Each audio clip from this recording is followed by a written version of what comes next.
Ya Allah, ternyata ada manusia yang berani meludahi Rasulullah Shallallahu Alaihi Wasallam. Padahal sebelumnya dia sudah beriman kepada Rasulullah Shallallahu Alaihi Wasallam. Tapi gara-gara temannya dia kembali kafir. Bagaimana hukuman yang terjadi padanya? Bagaimana sikap Rasulullah Sallallahu Alaihi Wasallam? Ikutilah dalam kisah dengan judul Nasib si Peludah Rasulullah Sallallahu Alaihi Wasallam.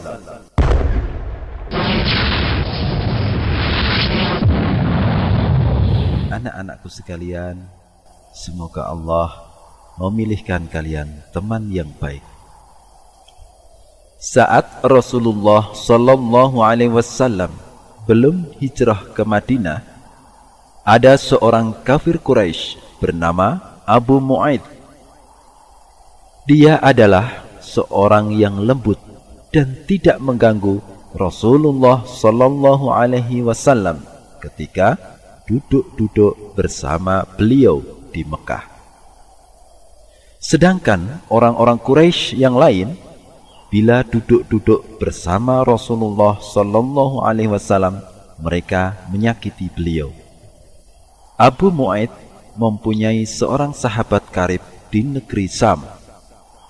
Orang-orang Quraisy memberitahu sahabat Abu Mu'aid bahwa Abu Mu'aid telah mengikuti agama Nabi Muhammad Sallallahu Alaihi Wasallam. Kemudian sahabat Abu Mu'aid pergi dari Syam ke Mekah pada waktu malam. Sahabat Abu Mu'aid berkata kepada istri Abu Mu'aid, "Apa yang dilakukan Muhammad?"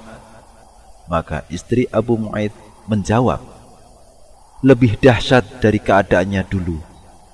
Sahabat Abu Mu'aid bertanya, "Apa yang dilakukan teman karibku Abu Mu'aid?" Istri Abu Mu'aid menjawab, "Dia telah menjadi seorang Sabi'i, yakni pengikut agama Nabi Muhammad Sallallahu Alaihi Wasallam." Maka sahabat Abu Mu'aid bermalam di rumah Abu Mu'aid. Ketika pagi hari, Abu Mu'aid datang kepadanya. Abu Mu'aid mengucapkan salam kepadanya, tetapi dia tidak menjawabnya. Maka Abu Mu'aid bertanya, "Kenapa kamu tidak menjawab ucapan salamku? Bagaimana aku menjawab salammu, padahal engkau telah pindah agama?" Jawabnya. Abu Mu'aid bertanya, "Apakah orang-orang Quraisy berkata demikian?" "Ya," jawabnya. Abu Mu'aid bertanya, "Perbuatan apa yang bisa melegakan mereka bila aku melakukannya?" Dia menjawab, "Engkau datang ke majelis Muhammad, kemudian kamu ludahi wajahnya, lalu engkau cerca dia dengan celaan yang paling jelek yang kau tahu." Maka Abu Mu'aid melakukan usulan temannya itu. Abu Mu'aid meludahi Rasulullah Sallallahu Alaihi Wasallam dan mencaci maki beliau. Rasulullah Sallallahu Alaihi Wasallam tidak melakukan apa-apa selain mengusap wajahnya dari air ludah. Kemudian Nabi Muhammad Sallallahu Alaihi Wasallam menoleh kepada Abu Mu'aid seraya bersabda, "Jika aku mendapati engkau keluar dari gunung Mekah, aku akan memenggal lehermu." Ketika terjadi perang Badar, orang-orang Quraisy keluar menuju peperangan, sedangkan Abu Mu'aid tidak mau ikut keluar. Maka mereka berkata, "Keluarlah bersama kami." Abu Mu'aid menjawab, "Orang ini, yakni Muhammad Sallallahu Alaihi Wasallam, telah menjanjikan kepadaku, jika aku keluar dari gunung Mekah, dia akan memenggal leherku." Mereka berkata, "Engkau mempunyai onta merah, sehingga dia tidak akan bisa mengejar onta, walaupun kekalahan mengenai unta itu. Abu Mu'aid keluar bersama mereka. Ketika Allah Subhanahu wa Ta'ala membinasakan kaum musyrikin Quraisy, unta Abu Mu'aid terjerembab bersamanya ke permukaan tanah. Kemudian Rasulullah Shallallahu Alaihi Wasallam menangkapnya dan menjadikannya sebagai tawanan di antara 70 tawanan Quraisy.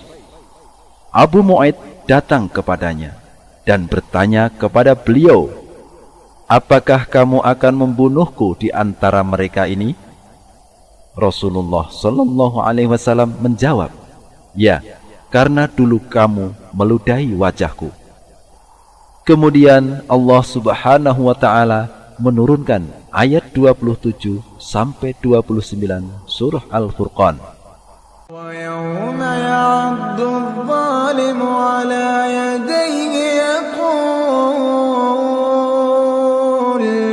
yaqulu ya laytani ittakhadhtu ma'a ar-rasuli sabila ya waylata laytani lam attakhidh fulanan khalila laqad adallani 'ani adh-dhikri ba'da idh ja'ani wa kana ash-shaytanu lil-insani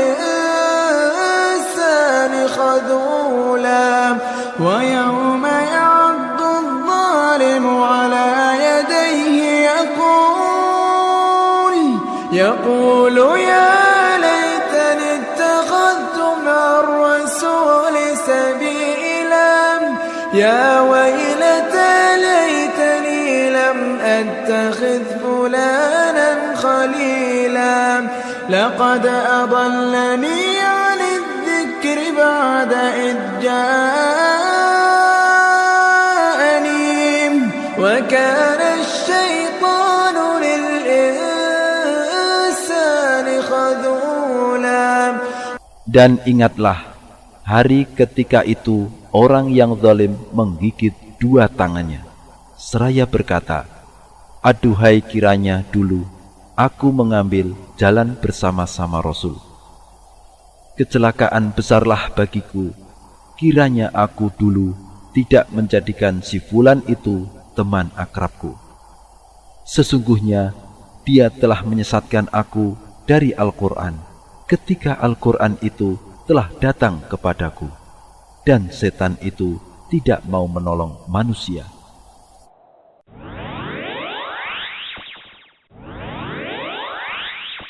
Adik-adikku sekalian yang dirahmati oleh Allah Subhanahu wa Ta'ala, marilah sekarang kita bersama-sama menyimak faedah dari kisah nasib si peludah Rasulullah Sallallahu Alaihi Wasallam.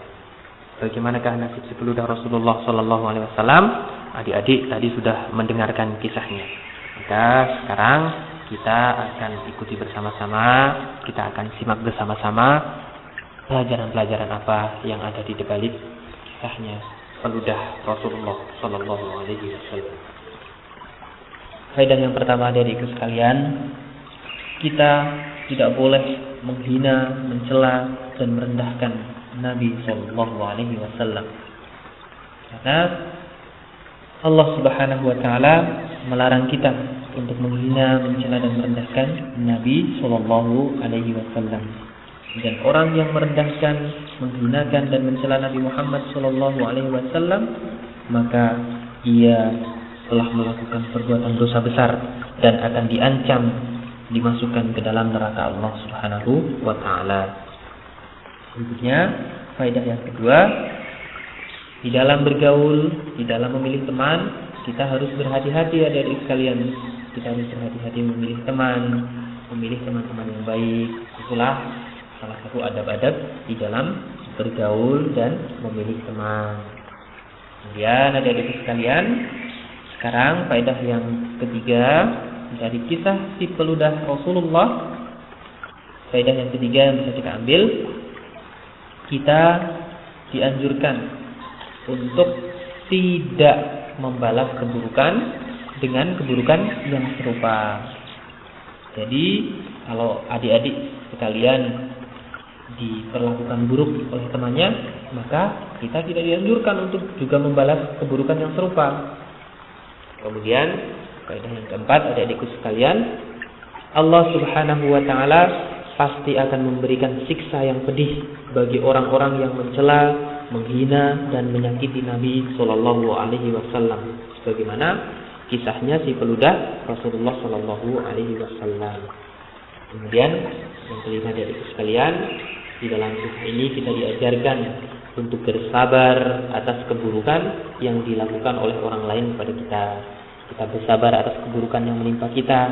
Mungkin orang lain melakukan kejahatan kepada kita, maka kita harus bersabar atas kejahatan tersebut. Itulah tadi adik-adik sekalian, faedah-faedah yang bisa kita petik, yang bisa kita ambil dari kisahnya si peludah Rasulullah Shallallahu Alaihi Wasallam yang tidak pantas untuk kita contoh dan untuk kita tiru.